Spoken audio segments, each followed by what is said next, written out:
Well, spring has finally sprung in southern Ontario, and it's time to start the inside of my tiny house. In the last video, I built the entire exterior of this tiny house, and it got way more interest and views than I was expecting. So now I'm really excited to show you guys the ideas I have for the inside, and hopefully it's going to make this a really livable space, even though it's small.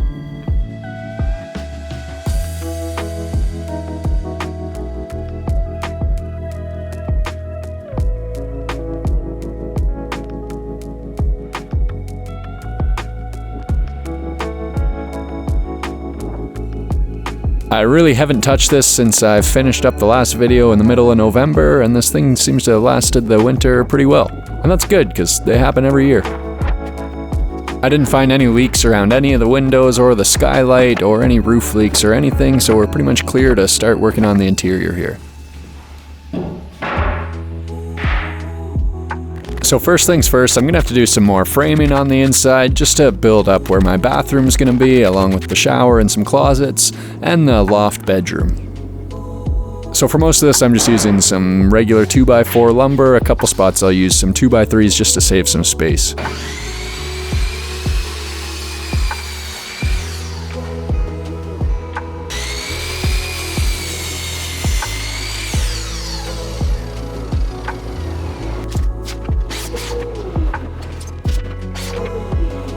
So after cutting all my pieces for one wall to length, I took my top or bottom plate and just marked out the stud spacing. Then I brought up the other plate and just used a square to transfer the mark onto both plates so that I can start nailing in the studs.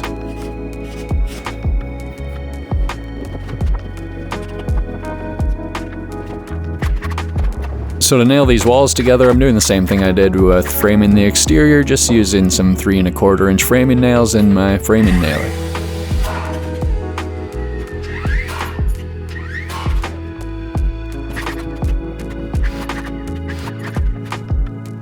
And then before I stand the first wall up, I need to mark out my wall placement, so I'm just using a tape measure and then a chalk line to get some straight set lines.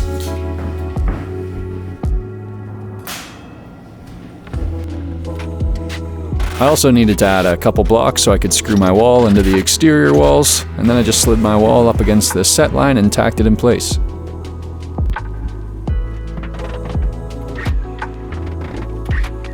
Then I used a level to level up one end of this wall and screwed it into that blocking.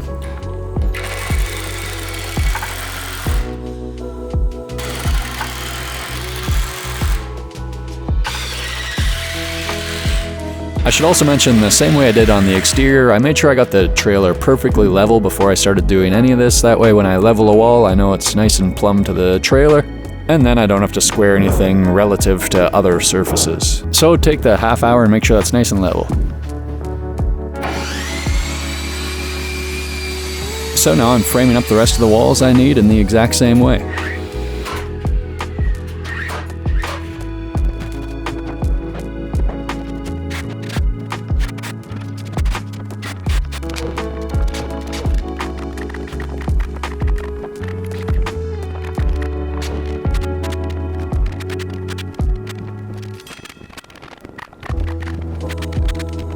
So a portion of these walls are a little bit shorter so that I could make up this floor frame, and then this is going to be a walkable level that goes beside the bed. That way I don't have to completely just crawl up the loft into bed.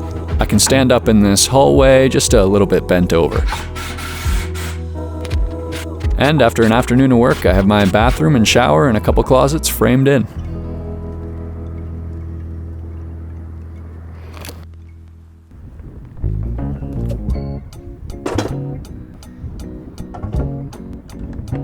Now I'm going to be making up the floor framing for the loft, and I have some cedar 4x4s I'm doing that with.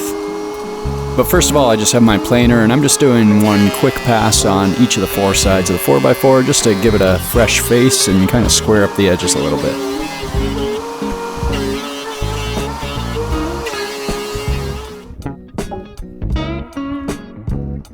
And I like the look of the plain 4x4 a lot better than the factory finish, so I went ahead and planed down all 10 of my 4x4s quickly.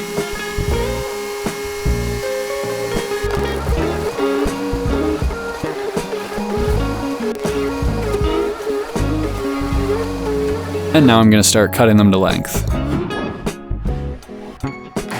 I just make a fresh end at the start of the 4x4 and then measure out the length I needed.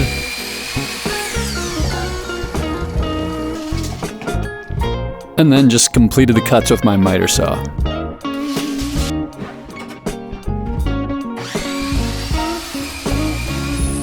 So with all my pieces cut, I can just start assembling my loft floor framing. I decided to use some nice cedar 4x4s for this framing, and I took the extra time to plane them because this is going to be an exposed ceiling in the bathroom.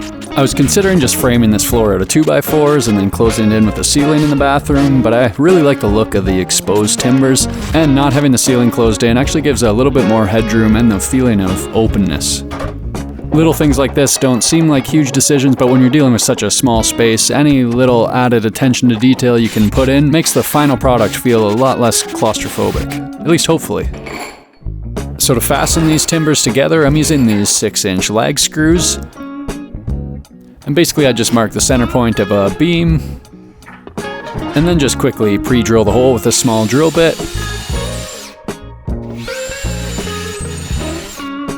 And then use my impact to drive these screws, sinking them flush into the face of that 4x4. Some of these screw heads will be exposed, so I took the time to measure out my screw placement so everything's nice and uniform.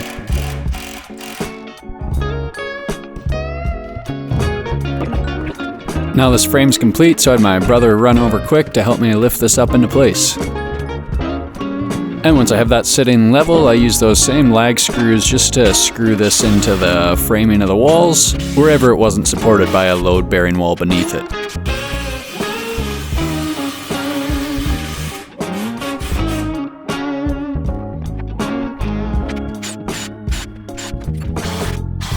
Where it was supported by a wall, I just used some 3-inch deck screws to secure it together.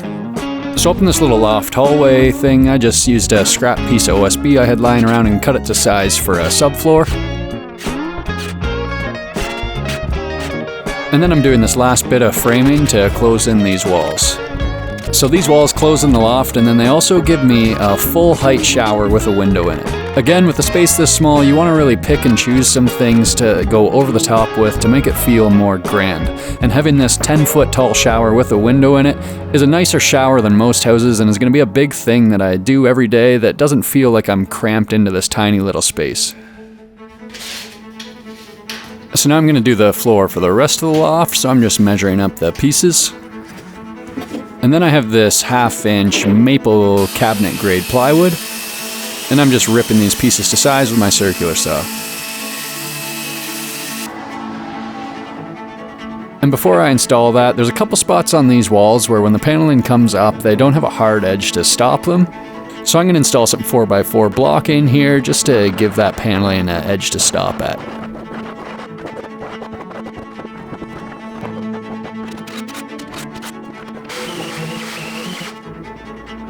And there's a few of these places, so I just went around and installed all those blocks.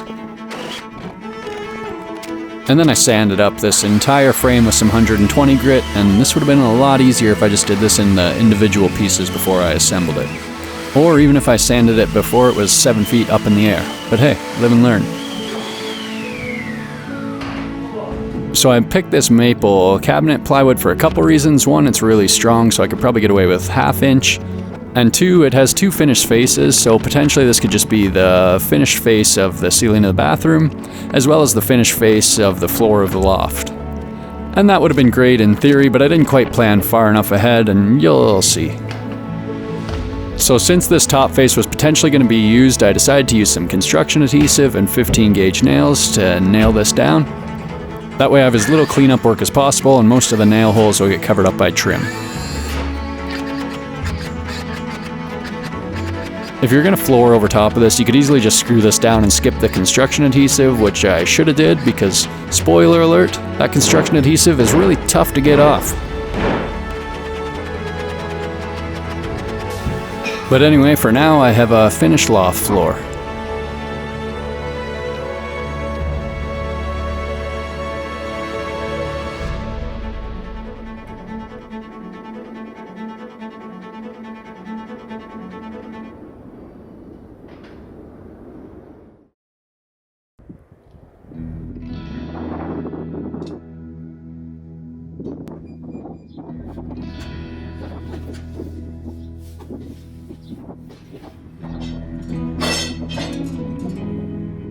So next on the agenda, I'm going to be installing a gas line to feed propane to my stove, incinerating toilet, and tankless water heater. So after I pretty precisely measured the route the pipe is going to take, I went out to the hardware store and just got a bunch of this black iron pipe and these 1/2-inch fittings. And to connect these pipes together, I'll be using a combination of this pipe dope and some yellow gas tape. By the way, this is the first time I have ever done this, and I'm in no way qualified to tell you how to do this, so take this with a grain of salt. But first I took some of the yellow thread tape, and I just made 2 clockwise laps around the threads. Then I just took a little bit of pipe dope and just went around the threads as well. Theoretically, you should only need 1 of these, but I'm a beginner, so I'm gonna kind of double cover my ass here and hope that there's no leaks. And then after threading on the fitting hand tight, I just took 2 pipe wrenches and tightened that up as much as I could.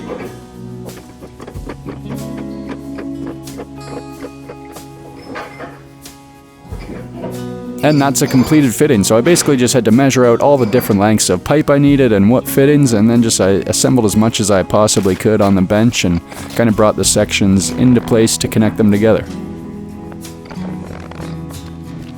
So I kind of had to get creative with my route here just because I didn't want to drill through the 2x4 framing too much and take away a lot of the structure. So I just kind of zigzagged it along underneath where the cabinets are going to be, and then up along the wall and across the beams into this closet. Really, the goal is just to get one of these 1/2-inch capped ends everywhere I'm going to need to hook it up to an appliance.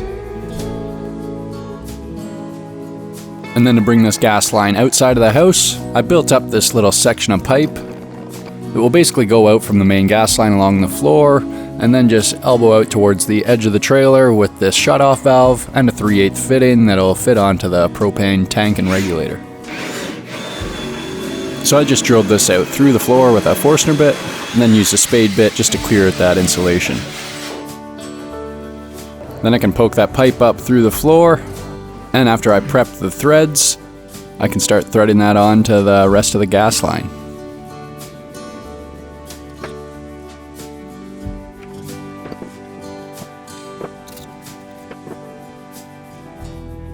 So really quick how I routed this, I came up through the floor and ran this over to a T to feed the stove, and this pipe just runs along the floor underneath where the cabinets are going to be, over to the incinerating toilet, up the wall and across the ceiling into the closet where it can eventually feed a tankless water heater.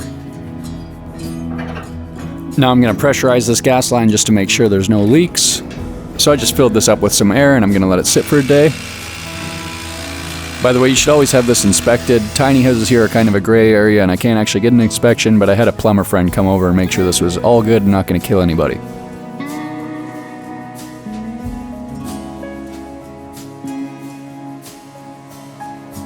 And a day later, that pressure is still relatively the same, so this is a good gas line. Now it's time to start the electrical, so I have this 60 amp panel that I'm mounting in this wall. And like the gas line, I'm in no way qualified to tell you how to do any of this, so this part's going to be a little more accelerated than the woodworking portions of this video. So basically all the wires for the circuits in the home are going to come out the top of the panel, and a lot of them are going to run over to the left and then into the main walls. But I do want to run a couple over here to the right, so I'm going to have to take off that loft floor and cut myself a passage through this beam.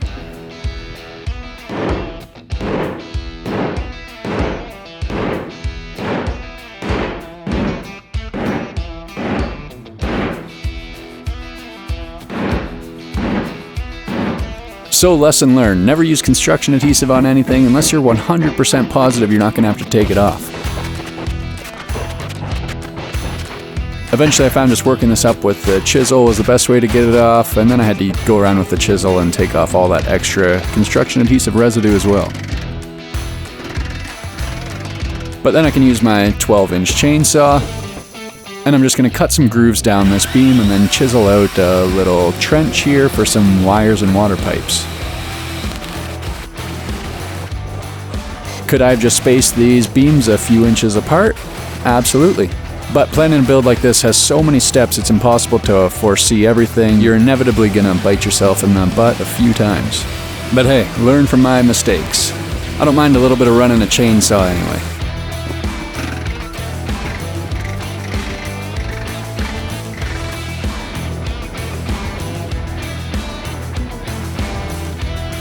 So to do almost all of the wiring, I'm just using some standard household 14-2 wire. And a really quick summary of how I'd run this wire.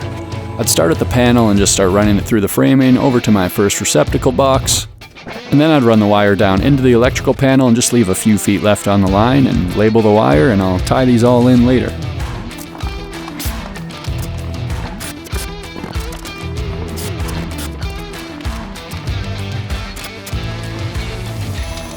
So when drilling through the framing, I'd use one of these threaded spade bits. And one thing to mention is when I'm drilling through these structural 2x4s, the max hole size I can do to code is 7/8 of an inch.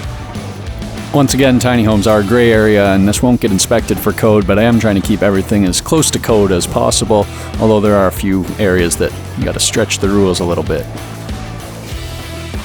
So once I get to receptacle box, I just measure the height I want it at and screw it into a stud with some screws. And then I'd bring the wire over to the stud and staple it on. And then I'd feed the wire into the receptacle box and just leave this little hoop of wire that has roughly a foot between the staple and the receptacle box. And then to continue the circuit, I'm just starting a fresh wire and going in up through the receptacle box, and then running it through the studs over to the next receptacle.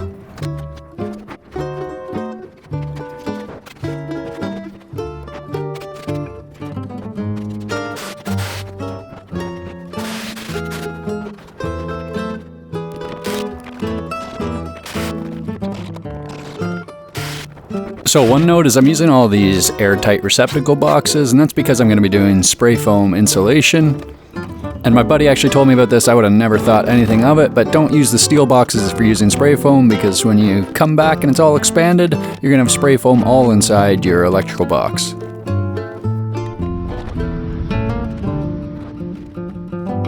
And then onto the ceiling lights, I would just mark out the position of the lights and run a wire just roughly through the rafters.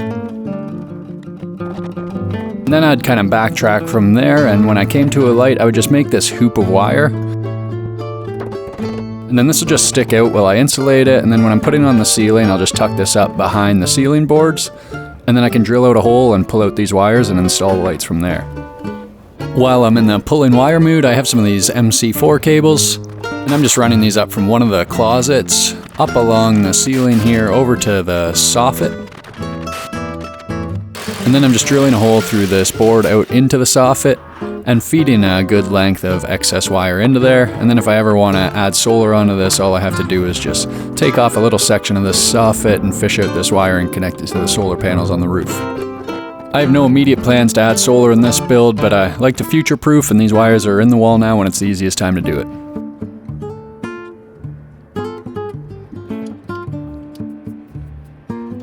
And really quick now how I tied a wire into the circuit panel. I just removed the white jacket off the wires, and then I'd take the bare copper wire and just kind of bend it around the edge of the panel and tie it into one of these ground blocks. Then I'd take the neutral white wire and wrap it around the edge of the panel and screw it into one of the terminals on the neutral bus bar. Now for the positive wire, it's going to connect into a circuit breaker. And this circuit breaker just clicks into place on the panel. And then I did the same thing with the wire, wrapping around the edge of the panel and up into the terminal on the circuit breaker itself. I had a buddy that knows what they're doing help me with all of this. I'm not going into too much specifics because I don't really know how he sized anything or what he did to make all of this make sense. So find someone that knows what they're doing is my best advice for that. So then the panel itself just runs outside the wall here to one of these RV 50 amp plugins.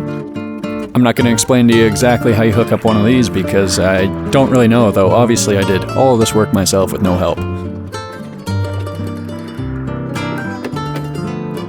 One last thing for the electrical, and I added this in a little later down the line, is I have this bonding clamp. And then on my propane line, I'm just taking some fine sandpaper and just sanding off the black coating on the outside, just in a little area. And then screwing on this bonding clamp. Then I have some number 6 copper wire, and I just stripped one of the ends and hooked this end into that bonding clamp.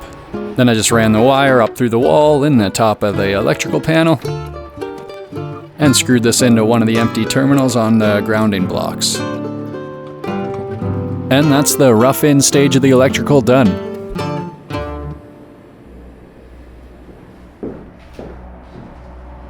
So we're getting near the end of the utilities here. One last major thing that needs to be added is obviously some water supply lines. So for that, I have two 50-foot rolls of this red and blue 1/2-inch PEX piping. So I just cut off the length of pipe that I need. And then to install a fitting, I just have one of these PEX specific fittings. And I'd slide that into the end of the pipe. And then you use one of these stainless steel crimp rings and slide that maybe a 1/2 centimeter from the end of the piping. And use one of these crimping tools to crimp that ring.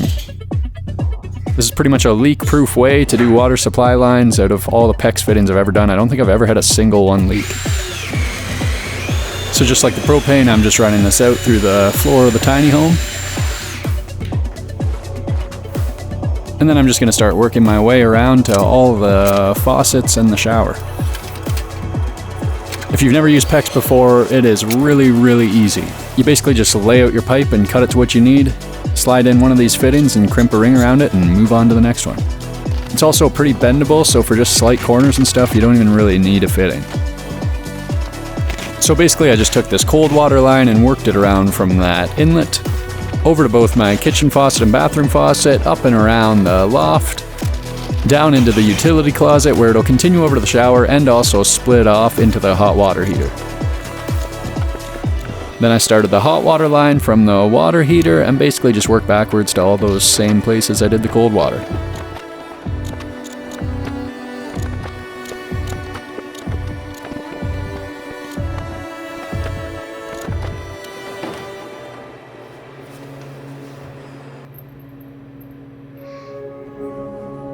So for the sink supply lines, I'm crimping on these PEX to 3/8-inch compression valves, and then these will just accept the supply lines right off whatever sink I get.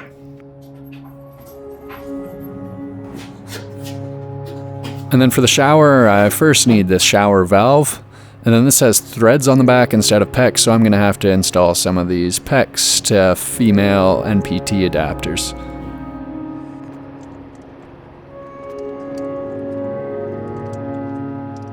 So I first used about 5 wraps of regular pipe tape and then just screwed on these adapters until they were snug.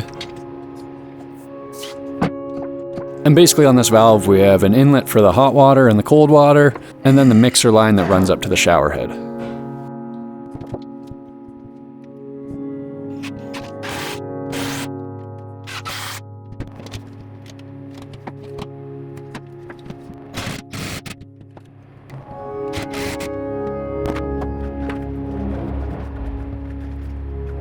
So I installed that valve in its place in the shower and ran a piece of PEX up to the shower head.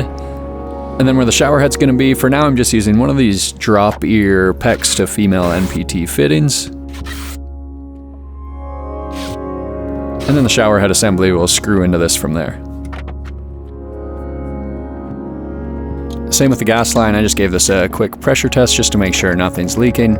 I'm really just checking those threaded fittings around the shower head, and I actually did find a small leak and had to redo that quickly, so always check.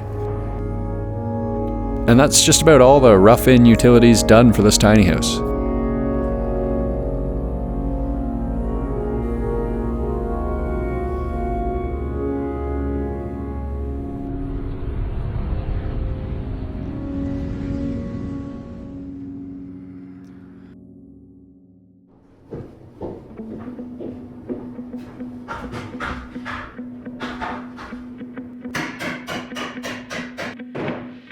So before I move any further, I get the lucky task of getting to remove all the rest of that plywood sheeting I put up in the loft.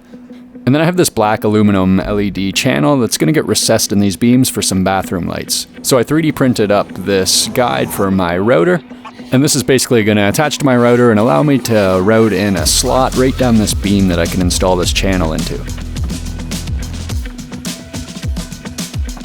So I have that installed on my palm router along with a 3/4 inch straight flute bit, and then I'm just taking a scrap piece of the beam and just making sure this is gonna route the slot properly and the aluminum channel fits inside.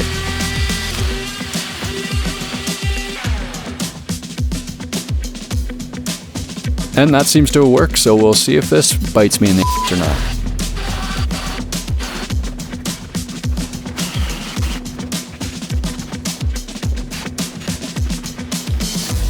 So first I just measured out my spacing from the ends, And then I slid the router into place and just routed back to this mark.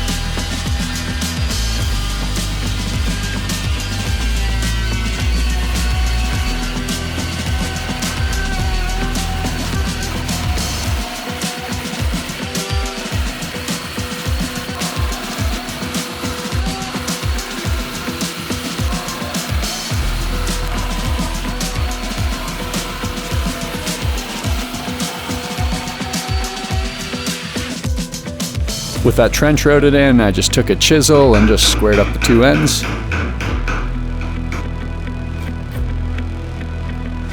And then did a quick dry fit with the aluminum channel before taking it out and just giving the beam a good final sand. So then that channel can go back into place and I'm screwing it in permanently. This took 2 pieces, so I just measured the second piece, and I can just cut this with a regular miter saw as long as I go nice and slow.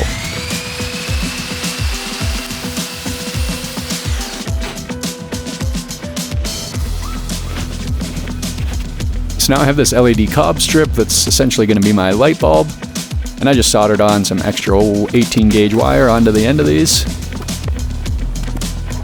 And then using a long 1/4 inch drill bit, I'm just drilling up at the start of the channel up through the beam. Then I can stick that strip into place and just cut it with scissors once I reach the end of the channel.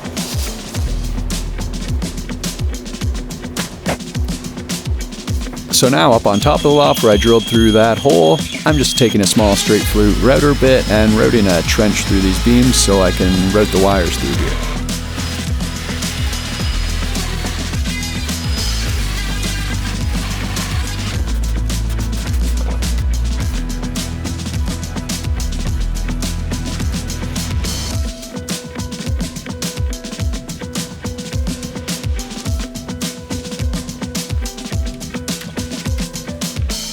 Then I put the translucent diffuser strips onto the LED channels, and that looks like a finished light that's recessed nicely into those beams.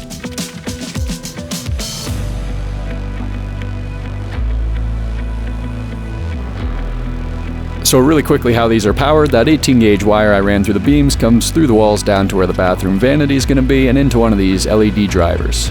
This will take the AC power source from the light switch, which I just have hooked into an extension cord right now, and converts that into 12 volt, which the lights can use. And after plugging that into a temporary power source, that's looking pretty dang good. That's a nice lighting solution for low headspace.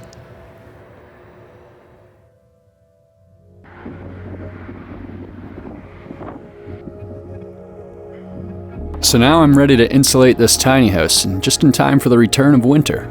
So my plan the whole time was to just use rock wool insulation for this, but the more I thought about it, the more I figured spray foam is probably a better bet. I didn't want to just hire a service because that kind of goes against my whole channel I have going here, which is all DIY work. So I decided to get a little creative and use some products that aren't necessarily intended to insulate an entire house.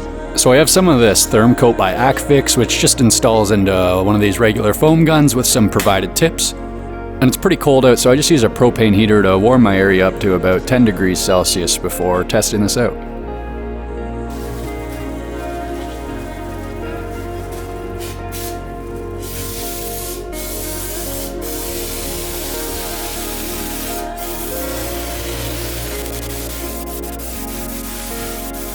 So using the provided nozzles, this gives a pretty nice uniform spray pattern, and after spraying a few sections I kinda caught on to the technique on how to get this fairly uniform. It expands quite a bit, though not quite enough to fully fill the 3.5 inches of the 2x4, so I'll have to do this in a couple coats, but other than that this looks pretty good. It's a nice airtight seal and seems to be fully solid insulation. So I bought a whole bunch more cases of this, some for retail price, and some I actually got at auction for about 90 bucks a case, which is like 1/5 of the regular price, which in the end saved me quite a bit of money. So before I go ahead and spray all this insulation, I'm just really taking my time and covering up anything that can't get any foam on it, like all these windows and the beams and any of the electrical boxes.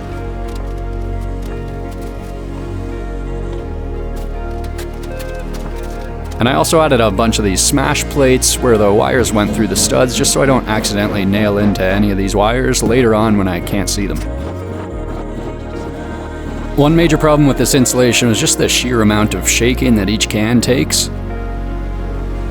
So an easy solution I came up with is I have this clamp and then one of these old reciprocating saw blades, and I just drilled a hole through the blade and bolted it to the clamp.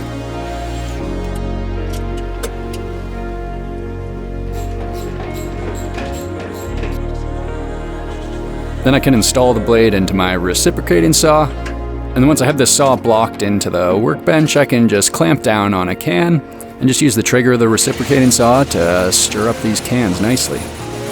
This was a pretty scalable plan. I would just shake up one bottle and then use it right away, and then shake it for about 30 seconds and it was good to go. No effort needed. So now it's time to suit up and spray about 160 cans of insulation.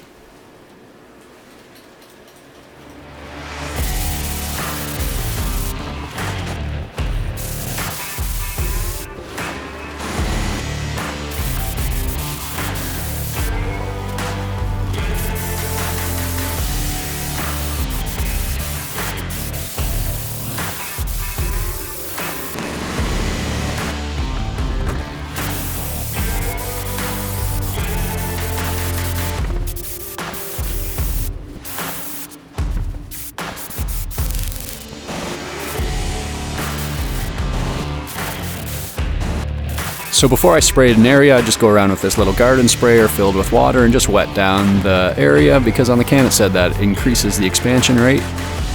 And then I just continued mixing up and spraying cans.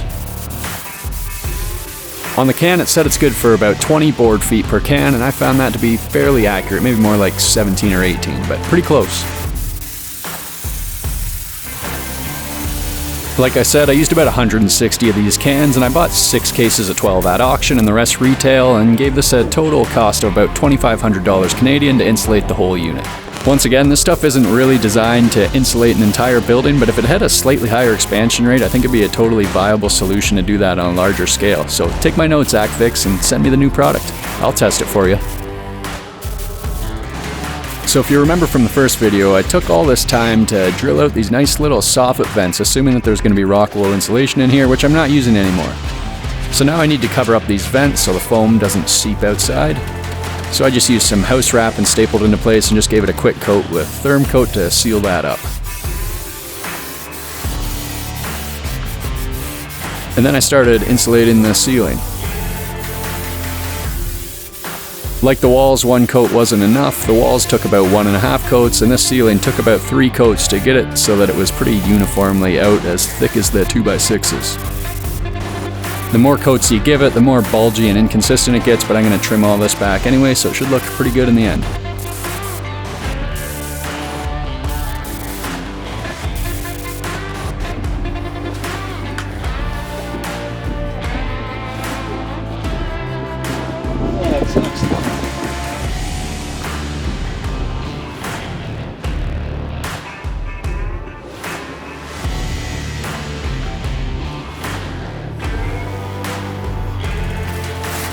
So to trim up all this insulation, I'm just using a regular handsaw and kind of riding it along the stud and just trimming off anything that protrudes out past this point. After toying around with it a little bit, I found it significantly easier to use this small handsaw because it has less drag on the insulation and requires quite a bit less effort. This looks like a lot of work, but it's really not that bad. The saw kind of just cuts through this insulation without any effort at all. But it did take a few hours, and it's a pretty messy process.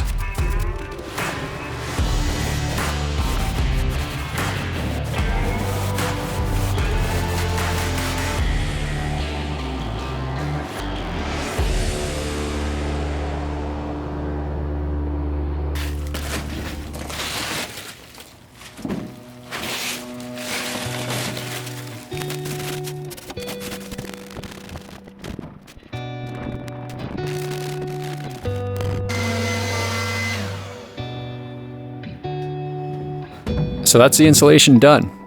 I didn't price out any professional services for this, but I was guessing it was going to be around $4,000 Canadian. So I did save a little bit of money, but if I wasn't filming this for YouTube as a DIY project, I probably would have got a professional service because it likely would have been a little bit more uniform and sealed, though this actually turned out pretty good. So another nice thing about spray foam is I don't have to add any vapor barrier, so this is ready to start installing my ceiling. And for that I have some of this 1x6 tongue and groove clear cedar lumber. And my first step on this is I'm just going to measure from a few points down from the beam the same distance. And then I'll connect these lines using laser level. And that'll make sure my tongue and groove ceiling boards are going to line up perfectly with the center of the tiny house and the beam that'll run down the middle. It'll also make sure my starting pieces are all perfectly in line with each other because they'll meet up a few pieces later once they get past the beams. And before I start installing these, I'm just giving the beams a good sand around the edges where I'm doing the ceiling because this is going to be the easiest time to do that.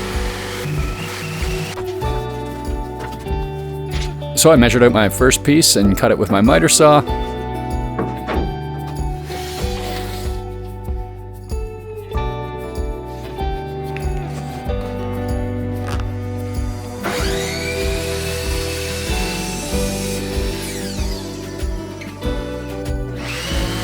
And then I gave the finished side a quick sand with 120 grit because this is going to be much easier to do this on the workbench than it will be to sand the ceiling once it's above my head.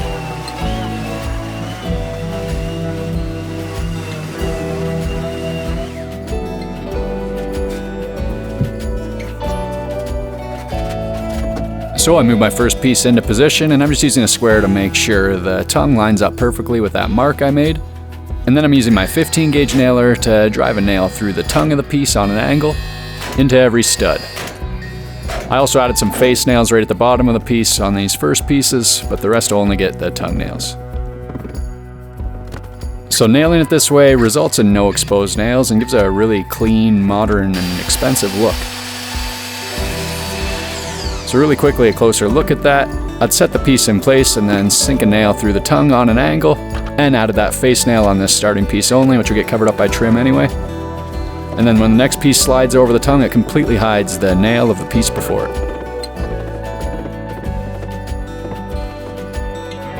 So that's the basics of how these boards get installed. Now let's do that for 4 days straight.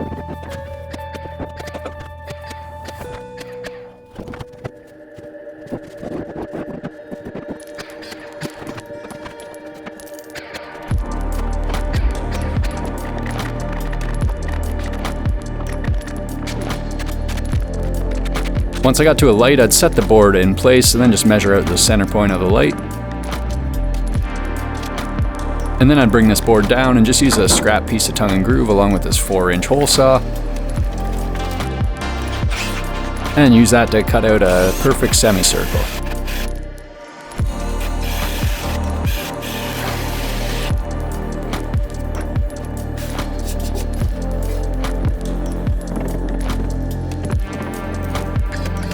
Then I did the same thing with the next piece to complete the hole for the light. I installed these lights quickly as I was going and hooked the wire up to a power source just so I could test the electrical and make sure there was no problems. These are some 4-inch pot lights that just have an insulation safe junction box that gets tucked up in behind the ceiling, and you basically just connect all the wires with a wire nut, black to black, white to white, and green to green. These 4-inch lights didn't give me quite enough light in here, so I actually upgraded these to 6-inch later on, which made it quite a bit brighter.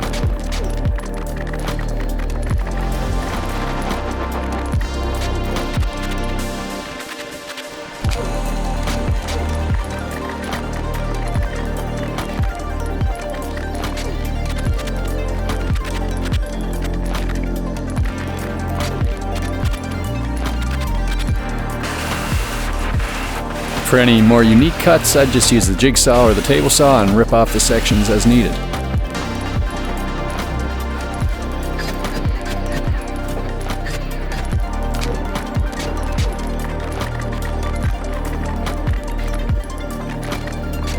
And now for the loft, I took away those plywood sections I just had temporarily set back in place, and I'm going to be doing this in the same cedar tongue and groove, exposing the good face down. This will give the bathroom ceiling the nice finish side, and the loft I'll probably get some floor on top of it, or maybe I'll sand down the cedar and finish that, we'll see. And that's pretty well a completed ceiling. This will get some sort of oil or sealer or something to darken up the tone, but we'll move on for now and come back to that later. For now, it's on to the walls.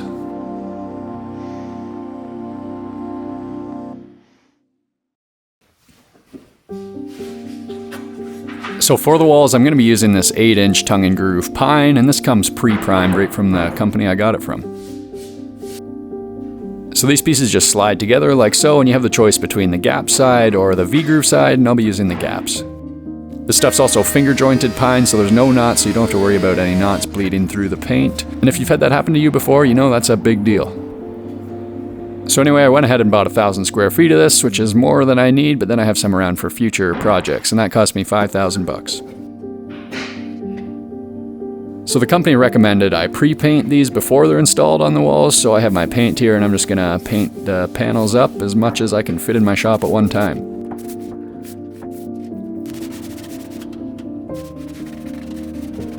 The main reason you need to paint these is to get that gap painted, because that's going to be really tough to get full coverage on once it's installed on the wall. So I just did one coat of paint on these and then trucked them out to the tiny house.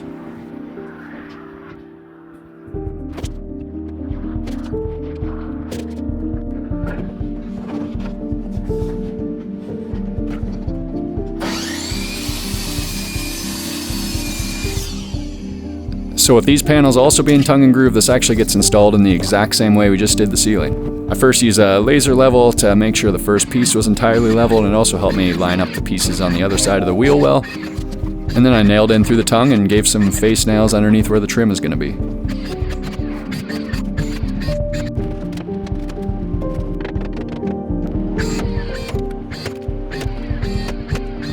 Like the ceiling, once the next piece gets installed, the nails on the prior piece are pretty much entirely covered. This will also get another coat of paint later on, which will cover up any of the nailing defects.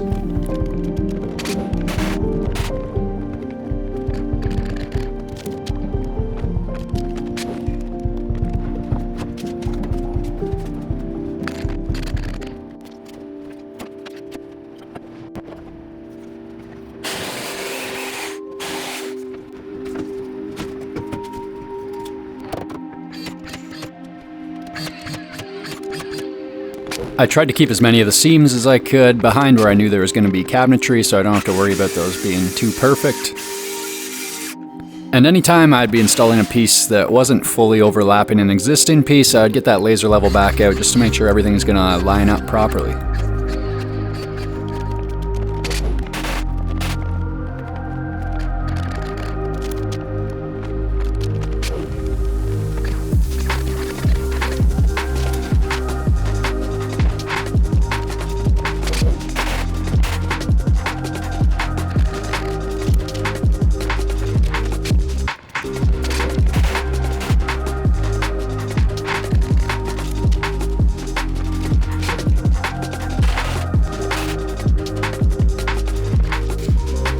For some of the angled cuts, I'd just take a measurement for the bottom edge of the piece, and then I'd transfer that measurement onto a fresh board and use my speed square to set the angle, which I know is 33.5 degrees from framing this. And then I'd cut that out with a circular saw.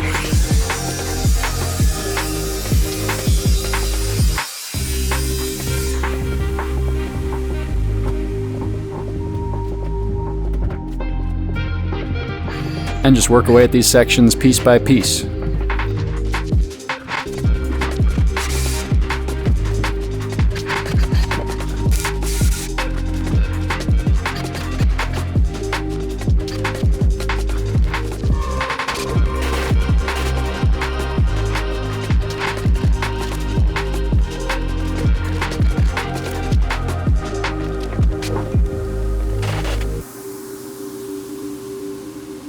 And now we're starting to look like a house.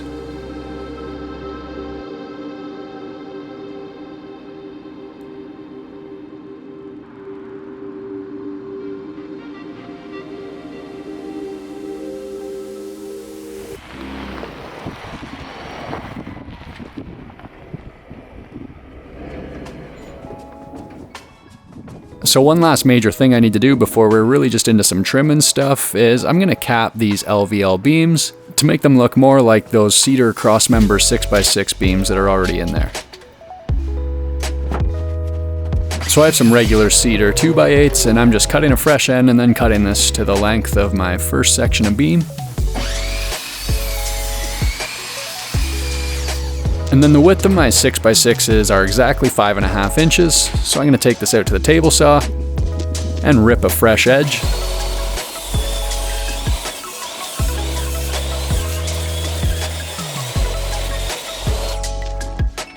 And then I'm going to cut this at about 5 5/8 inch just to give myself a little breathing room.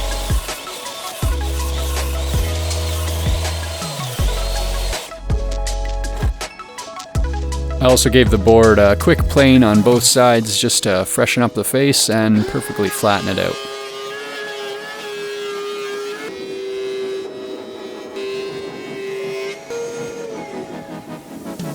Then I can take it inside to sand it with some 120 grit.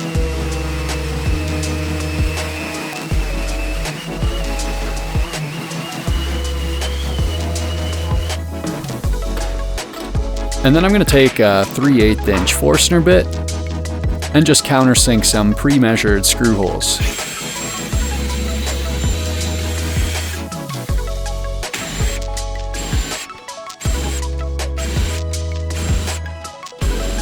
Then I can just start a few screws and take this up to the beam. So I set this in place, making sure it was perfectly lined up with the 6x6s.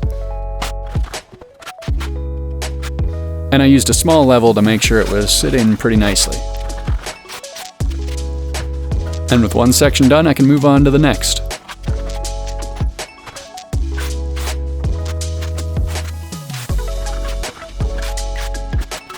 Oh yeah, one more thing. Before they went up to be installed, I also had to use a palm router on the backside and the ends just to route out these little sections,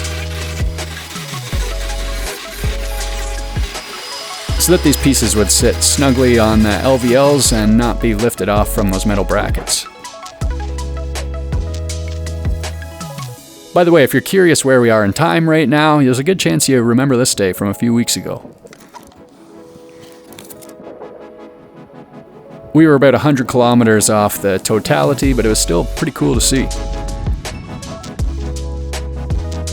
So now that I have those Faceboards up and sitting fairly level, I just have some of this regular cedar tongue and groove that I have around the shop. And I'm cutting this to the length of one of the sections.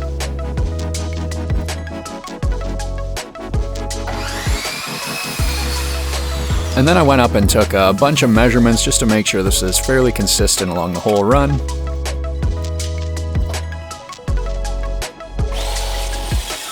And then I took this board out to my table saw and ripped that down to average width.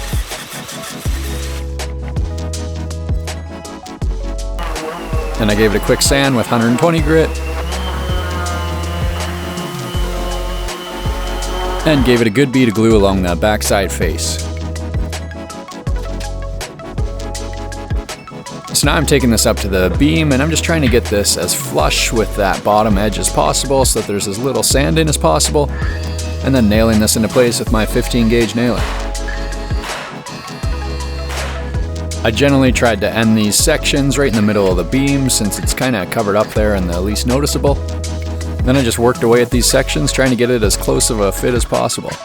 There's a tiny bit of a gap at the top that I was going to cover with trim, but really it's pretty high up there and you don't even really notice, so I'll just leave it for now.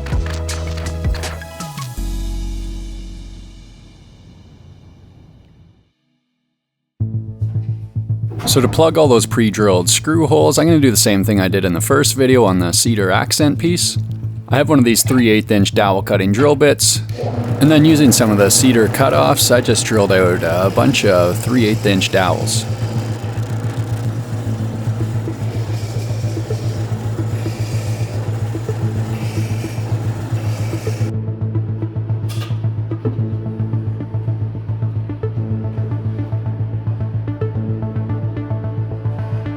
Then I can use a brush to set some glue in these holes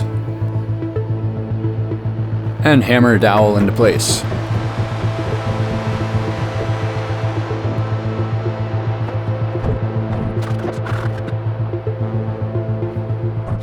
After an hour or two, I came back with my multi-tool and just trimmed that flush. And then I'm using some wood filler to just go around and fill in any of the gaps and cracks.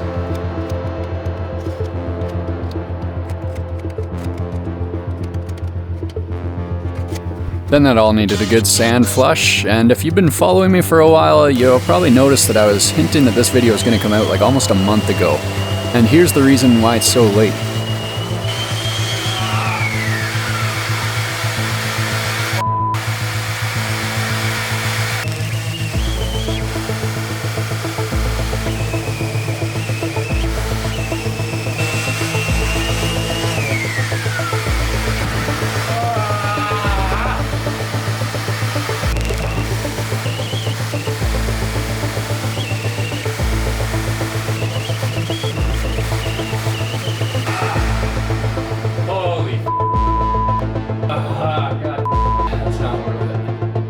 So I've had an irritated nerve in my shoulder for years now, and most of the time it's not that bad, but all this overhead work the last few weeks I was doing on the tiny house just completely pinched that nerve. Sanding this beam was the final straw, and it took hours and hours. And though it was painful at the time, it was worse at night because I couldn't even sit down comfortably and my arms would just tingle from the moment I sat down until the moment I got up. It was obviously time to get some professional help, so I actually ended up taking off a few weeks and I had to go to physio a few times a week and chiropractor like 3 or 4 times a week just to get this back to a somewhat workable level. It's still not perfect, but it is getting a lot better, but my videos might be slightly slowed down in timeline for the next little bit. Luckily I was getting towards the end of the overhead work, and after a couple weeks in physio I could kind of start chipping away at the trim, working for a couple hours a day to start.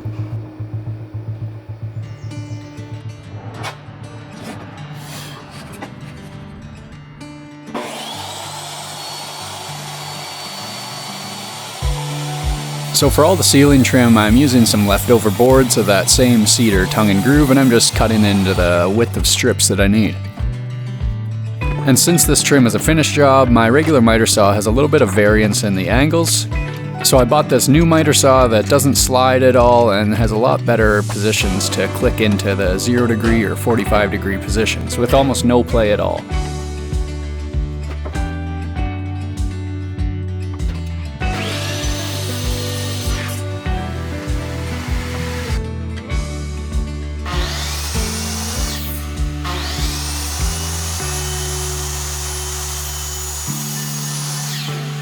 And after making a few test cuts, that seems to cut perfect 45 degree angles.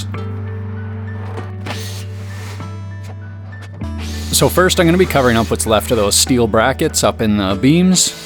So I cut up all the pieces I needed, and then I measured out where this bracket actually is. And I transferred this onto the back side of one of the pieces and used my palm router just to route out a pocket here so that bracket can sit underneath this.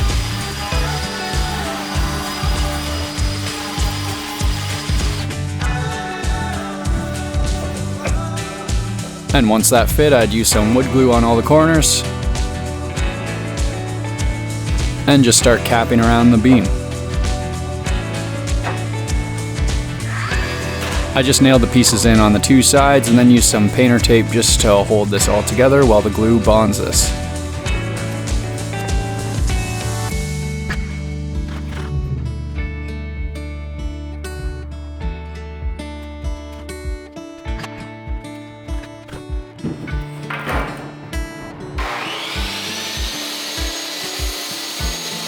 Next, I added some trim around the side beams.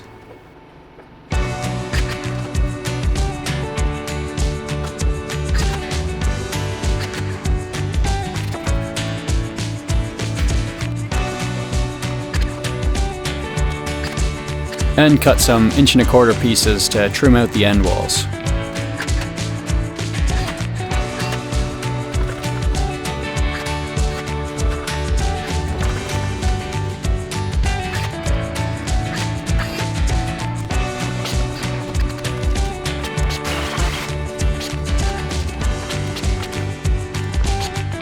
Then I cut up some of these pieces with an angle that matches the slope of the roof to trim up the rest of the walls. I quickly filled in most of these nail holes with some wood filler and just went back a few hours later and sanded that off.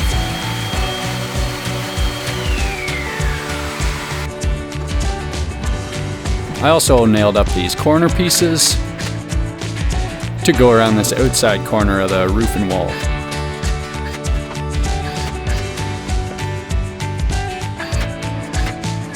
I trimmed in the skylight box with some MDF And just made a cedar frame for that to blend that into the ceiling.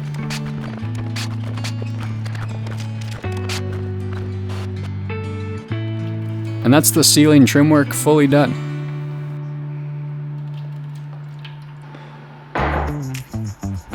So to finish off the ceiling, I'm just going to use some Danish oil on the cedar. This is going to darken up the tone and just give it a little bit of resistance to moisture and some stain protection, and it just gives it a more finished look in my opinion. So basically I just use a stain applicator brush to apply this to the cedar, and once I had an arm's reach area lathered up, I'd just come back a couple minutes later with some shop towels to take off as much of the excess as I could. Now my shoulder was actually bugging me pretty good still here, so I had my brother come out and apply this for me while I ran to some physio and chiropractor appointments. One really nice thing about using oil is you don't have to worry about technique or lap marks. You literally just flood it on and take it off, and you can work in as small or as big a chunks as you need to. I was also really debating whether I wanted an oil or if I just wanted to leave the natural, untouched cedar, which would have been totally fine. It's really a matter of personal preference, and I always love the untouched look. That is until I put on the oil, and then every time I'm like, oh yeah, that looks way better.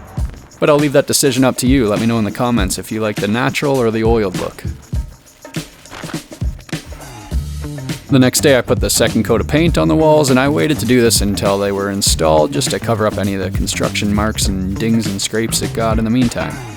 And this day I had my mom come out and help for the day just to take a little more workload off me again. And notice she had to go home and change halfway through this clip when she realized she was on camera, because God forbid she be seen in painting clothes while she's painting. And that's a good day's work to look exactly the same at the end. I mean, it looks fresher and new, but relatively the same. So now one of the last steps I'll be covering in this video is I'm going to trim out all these windows. So to do that, I first took a measurement of the inside of the jambs, and here this is at 46.5 inches, and I'm going to add on 1/4 inch for each end, so I'll be cutting this at 47 inches. I also used my square to make some marks 1/4 inch outside, because that's what I'm going to line the trim up with.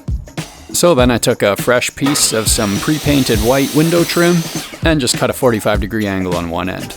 Now to measure this out, I'm going to use my tape measure on the inside edge, and instead of using the end of the tape measure that's hard to line up with that edge, I'm going to use the 1-inch mark instead. And then at the other end I can just make a tick at 48 inches instead of 47 to subtract that 1 inch. And then using my miter saw, I'll just start a little bit outside and just sneak up on this line before completing the cut.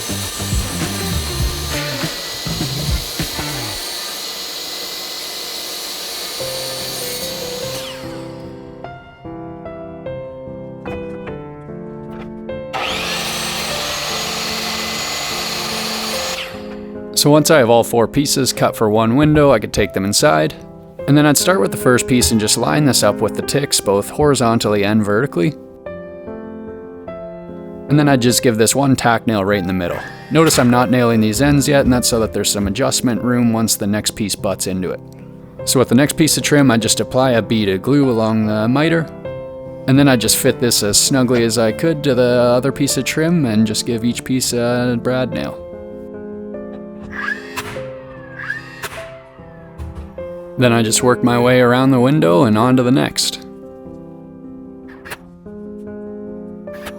This was actually a really satisfying process that turned out to be a lot quicker than I thought it would be. I easily did all of these windows in a day, and usually stuff takes like 3 times as long as I'm expecting it to, so that's good.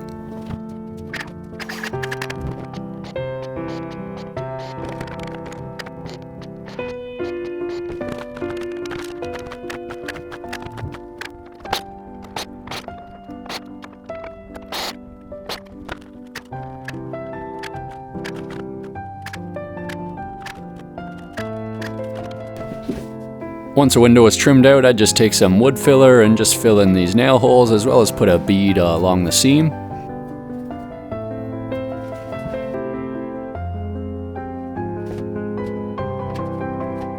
And then after that dried up for a couple hours, I can just bring my sander back and just sand these seams so that they're level. Usually one piece was sitting a little bit higher than the other one, and this sanding would just make it feel perfectly flush and hide that gap.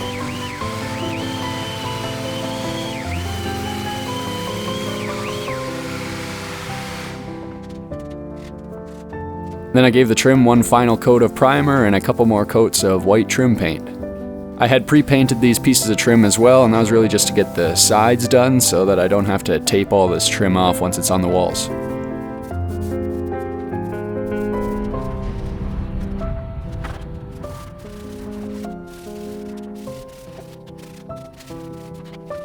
One last step for the windows is I have this white trim and molding caulking that I'm going to use to seal the gap between the trim and the window jamb. I know we're getting pretty late in this video, and a lot of you were getting worried that I wasn't going to pull my caulk out in this video, but here it is. So I'd just run a bead along the edge of the trim, and then I'd just come back and use my finger to wipe that into a nice smooth bead. And that's the windows done up. I'm also going to have to paint those window jambs because they just came pre-primed from the factory, but you can figure out how I'm going to do that. Now we're getting pretty close to this being a finished empty room. So I'm just going around and installing all my outlets and switches. I'm not going to explain how to do this because I'm not really qualified to, and there's a million videos that show you how to do this, so just give it a quick search. I also had a couple friends over to help me do this part, and some were definitely more helpful than others. So the tiny house isn't staying at this shop, but I have to hook it up to power to make sure everything works, so I had a professional install this big 60 amp RV cable. And I can plug in the tiny house for the first time.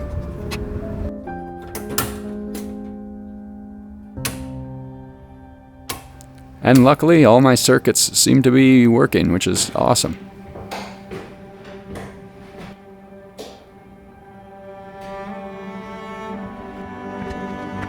So now we're getting into the last step that I'm going to be covering in this video, which is doing the flooring, and that's really going to bring this room to a point that it's ready to be furnished. So before I start the flooring, I have to prep the subfloor, and around all the edges of the sheets I have these ridges. This probably happened when there was no roof on the tiny house and the rain expanded the sheets a little bit, so I'm just taking a belt sander with some really coarse 36 grit sandpaper and just sanding down around the edges of all these sheets to get this back to level.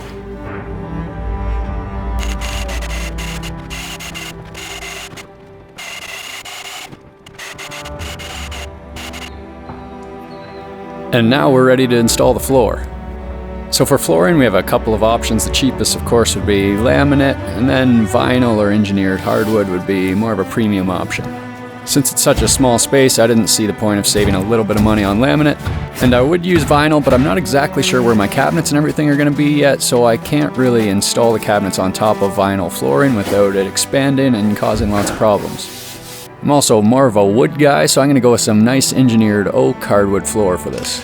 So to start, I just measured the face width of one of my pieces, and then I measured the length of the room just so I could calculate that and make sure if I started with a full piece, I wasn't going to end up at the end with like a half-inch piece or something like that.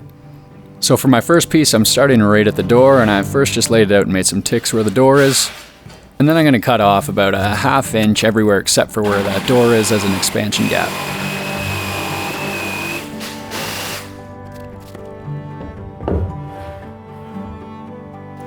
Then I can measure out my next piece to finish this first row. Again, I'm just leaving about a half-inch at the ends and on the side of just this first piece as an expansion gap.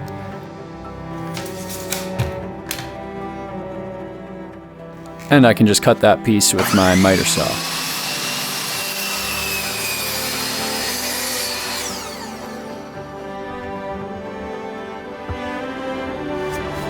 So I'm going to be stapling this floor down, and it's also going to be using a glue assist, so I have this glue, and then I'm just taking that first row out of place and putting a bead of glue down, and then setting that back in place and starting the second row.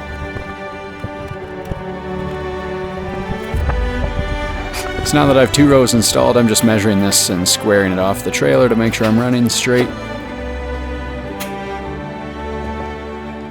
And then on the first row, I'm just using my 15 gauge nailer and I'm just putting some face nails underneath where the trim is going to be.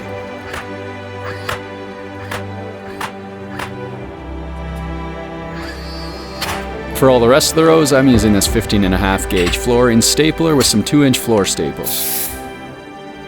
So I just set my air compressor to about 90 psi, and then I just used a scrap piece and some 2x4s just to test some staples and get my pressure right.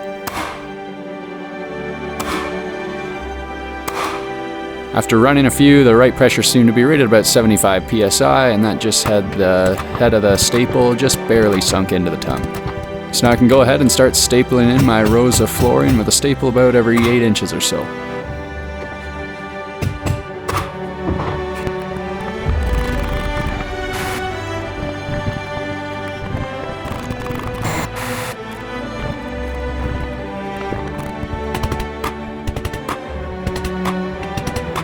Also, a good tip to cut the exact length of piece you need is I would just flip the piece around so that I'm sitting with them tongue to tongue. And then I can just mark the cut point right at the edge of the prior piece and take this out to my miter saw and cut it. And then this piece should fit perfectly in there, and the other piece I cut off can start the next row.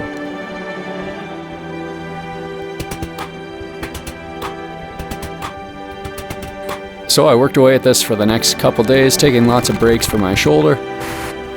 But I was really happy with the way this is starting to look. It's really starting to feel like home. If you've been following my channel for a while, you know that I absolutely hate putting out builds that aren't completely finished, but this is simply just too big of a job to handle in one video.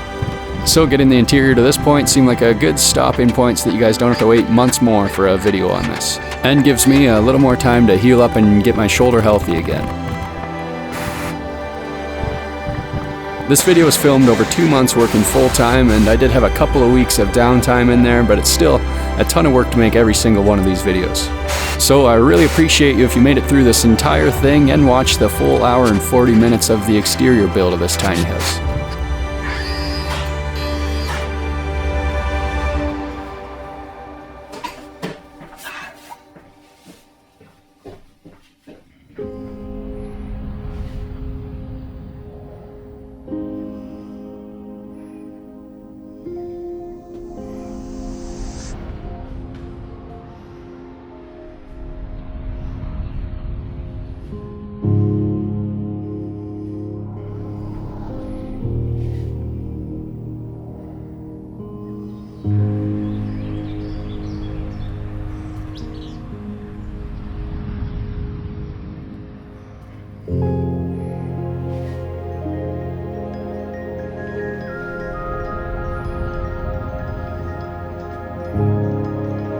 So there's obviously a million different ways you could finish this, but I'm really happy with how this is looking so far for my own personal taste.